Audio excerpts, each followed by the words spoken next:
Hello everyone! Welcome back here on my channel. This is me once again, Teacher Jinjin, your virtual teacher here on YouTube. Kung bago ka pa lang sa channel na ito, gumagawa ako ng mga Tagalog tutorial videos mula grade 7 hanggang grade 11. Kung interesado ka, please like, subscribe at i-click mo na rin ang notification bell para ma-notify ka kapag may bago akong upload na video.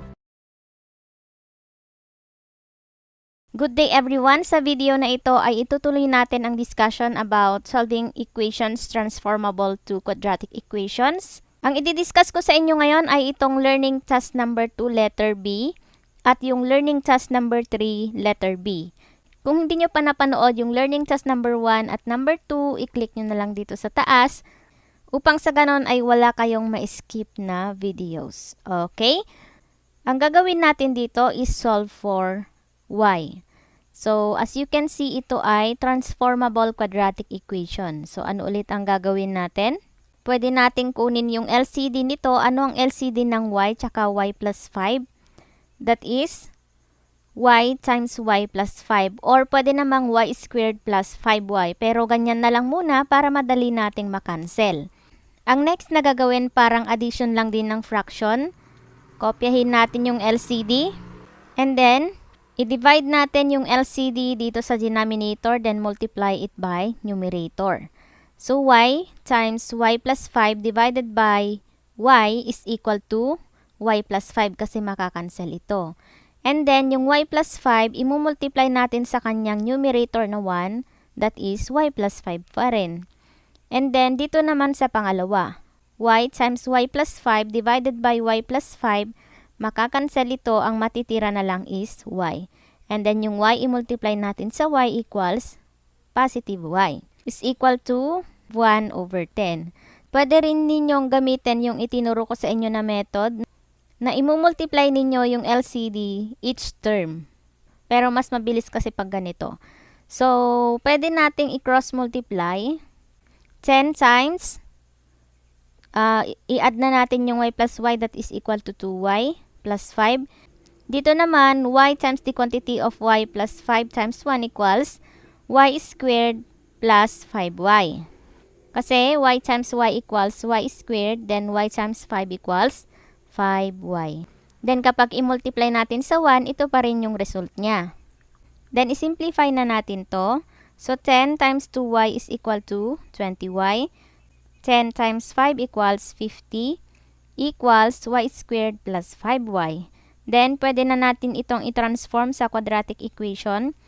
I-transpose natin lahat ito dito since nandito yung quadratic term. So, ito na lang ang ilipat natin sa kabila.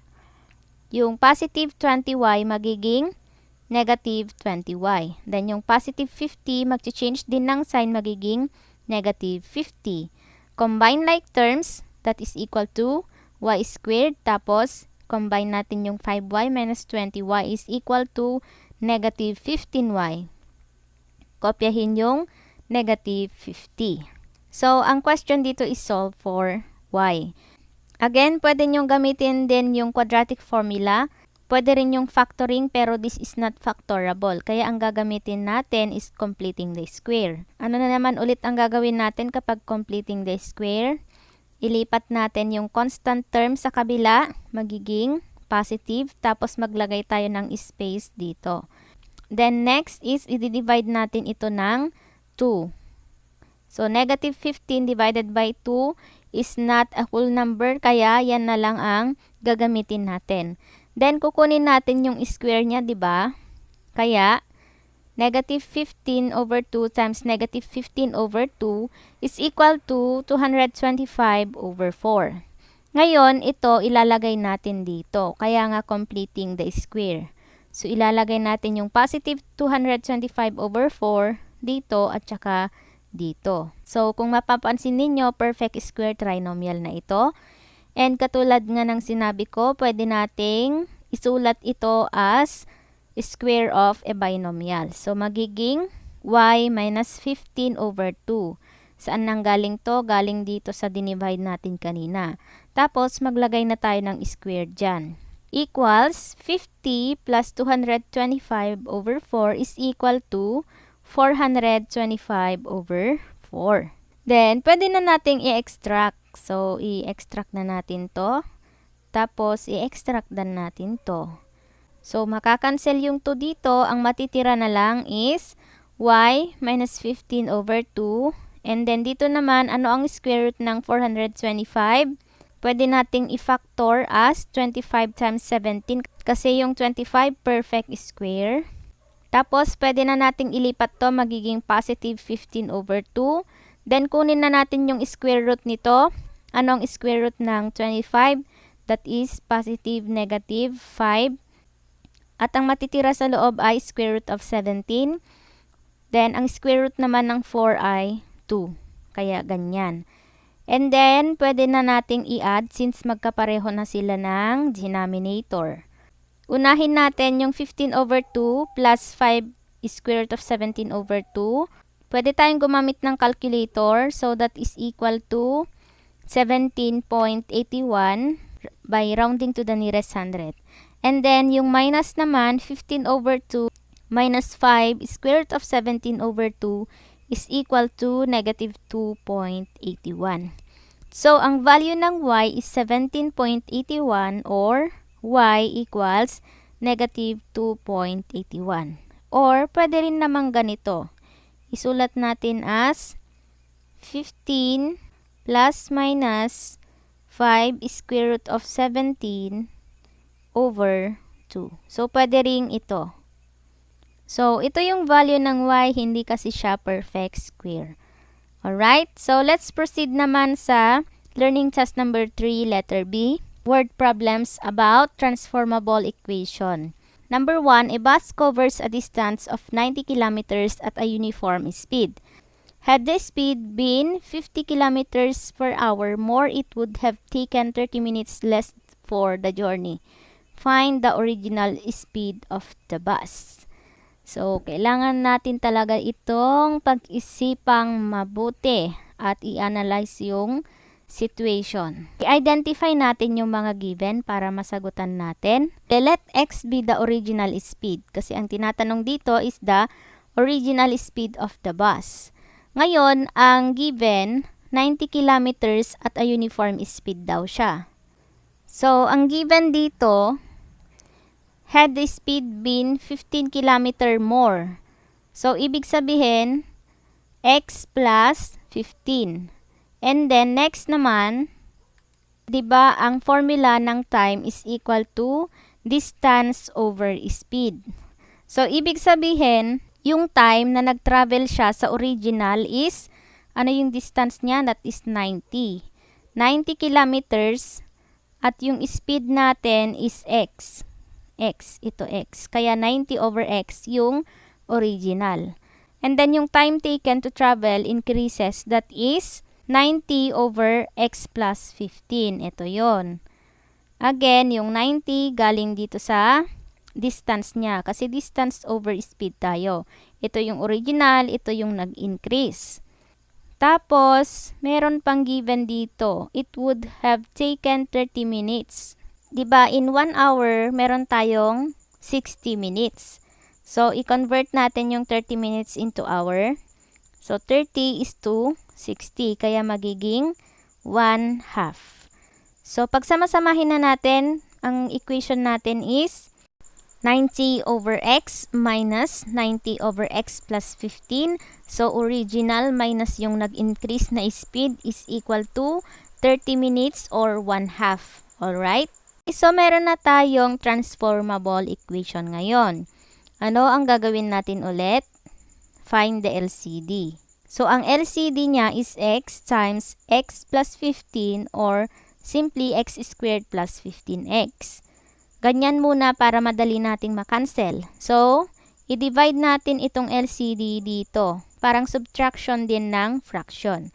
So, that is x times x plus 15 divided by x is equal to x plus 15. And then, yung x plus 15, i-multiply natin sa numerator. So, magiging x plus 15 times 90. Next naman dito naman. So, x times x plus 15 divided by x plus 15, makakancel ito, ang matitira is x. And then, yung x, imumultiply natin sa 90. So, that is minus x times 90 is equal to 1/2. Then, isimplify natin. 90 times x is equal to 90x. And then, 90 times 15 is equal to 1,350. Paki-check nyo na lang sa mga calculators ninyo.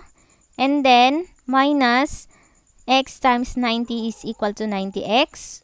All over, simplify na natin yung LCD. X times x equals x squared. X times 15 equals 15x is equal to 1/2. So again, pwede ninyong gamitin yung itinuro kong method na imumultiply ninyo yung LCD each term. Pero mas madali kasi ito para sa akin. Ngayon, isimplify na natin. So kung mapapansin ninyo, 90x minus 90x is equal to 0. So ang matitira na lang is 1,350. And then, pwede na nating i-cross multiply. So, 1 times x squared plus 15x equals x squared plus 15x pa rin. And then, 1,350 times 2 is equal to 2,700. Ngayon, i-transpose natin si positive 2,700 sa kabila. Mag-change ng sign, magiging negative 2,700. Ito na yung quadratic equation. Ngayon, para makuha natin kung ilan ba yung original speed, pwede ninyong gamitin yung quadratic formula, pwede rin completing square, pwede rin factoring. So, ang pinakamabilis dito is factoring. Mag-isip kayo ng factor ni negative 2,700 na kapag inad natin magiging 15. Isip-isip tayo. That is positive 60 at negative 45. I-check nyo na lang. Dapat 60 times negative 45 dapat equal siya dito. And 60 minus 45 dapat equal siya dito. Alright? Now, para makuha natin yung x equate to 0. So, unahin natin to. X plus 60 equals 0. Transpose natin si positive 60 magiging negative 60. So, yan yung first root. Ngayon naman yung x minus 45. X minus 45 equals 0. Transpose natin si negative 45 magiging positive 45. Since ang pinag-uusapan natin is speed, i-disregard natin si negative 60. Kasi wala namang negative na speed. So, ang kukunin lang natin na value yung x equals 45. Gets ninyo? Ibig sabihin, the original speed of the bus is 45 kilometers per hour. Next, number 2. If the difference between a number and its reciprocal is 24 over 5, find the number. Pwede natin itong isolve mentally, pero ang gagamitin kasi nating method is by transformable equation. Ang tinatanong dito is find the number. Ano yung mga given? Let x be the number. The difference between a number and its reciprocal. Anong ibig sabihin nun? Yung difference daw ng number, that is x, and its reciprocal. Ang reciprocal ng x is 1 over x. Kaya x minus 1 over x. The difference of a number and its reciprocal is 24 over 5. So that is x minus 1 over x equals 24 over 5. Now, transformable equation na yan. So, let's say may over 1 dito para makuha natin yung LCD. Ano ang LCD niya? That is x. And then, kagaya lang din ng subtraction ng fraction, x divided by 1 equals x times yung numerator na x, that is equal to x squared. Then, dito naman, x divided by x equals 1 times 1 is equal to 1. So, minus positive 1. Then, cross-multiply na natin. So, magiging 5 times x squared minus 1 is equal to 24 times x. Distribute natin yung 5 dito sa loob ng parenthesis. 5 times x squared equals 5x squared. 5 times negative 1 equals negative 5. And then, yung positive 24x, i-transpose na natin, magiging negative 24x. So, meron na tayong quadratic equation na 5x squared minus 5 minus 24x equals 0. Kung ayaw ninyong gamitin yung factoring, pwede natin gamitin yung quadratic formula. So, isa rin ito sa pinaka-best na method kapag malalaki yung mga nasa leading term. So, the quadratic formula is x equals negative b plus minus the square root of b squared minus 4 times a times c all over 2 times a. So, ano ulit ang a natin dito? That is 5. Ang b natin is negative 24. Ang c natin is negative 5.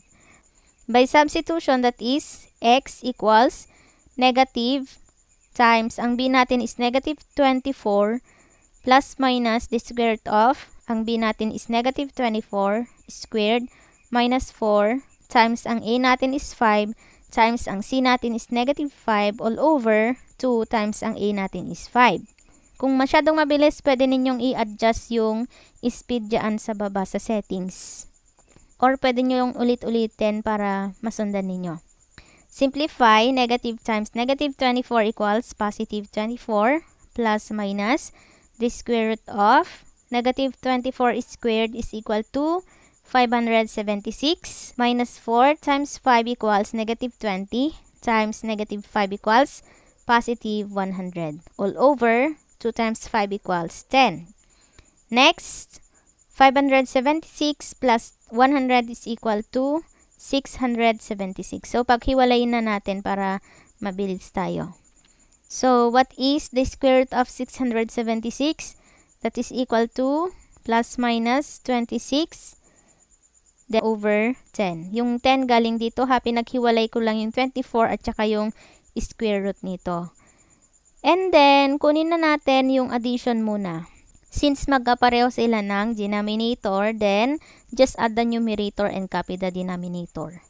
So, 24 plus 26 is equal to 50 over, copy the denominator, that is 10.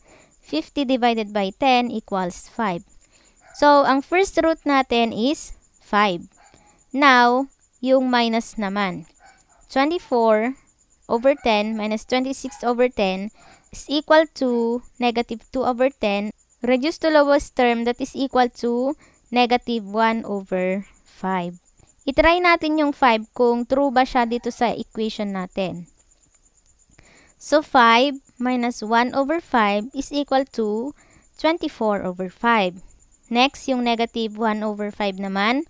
Negative 1 over 5 minus 1 over negative 1 over 5 is equal to 24 over 5. So, true yung 5 at true din yung negative 1 over 5. Ibig sabihin, ang x natin or yung number natin is 5 or negative 1 over 5. Alright? So, yun lamang. Sana nasundan ninyo mga steps. Kung nakatulong ito sa inyo, please like at mag-comment na rin sa baba. Once again, stay home, stay safe, stay healthy at mag-aral lang mabuti. God bless you all and goodbye!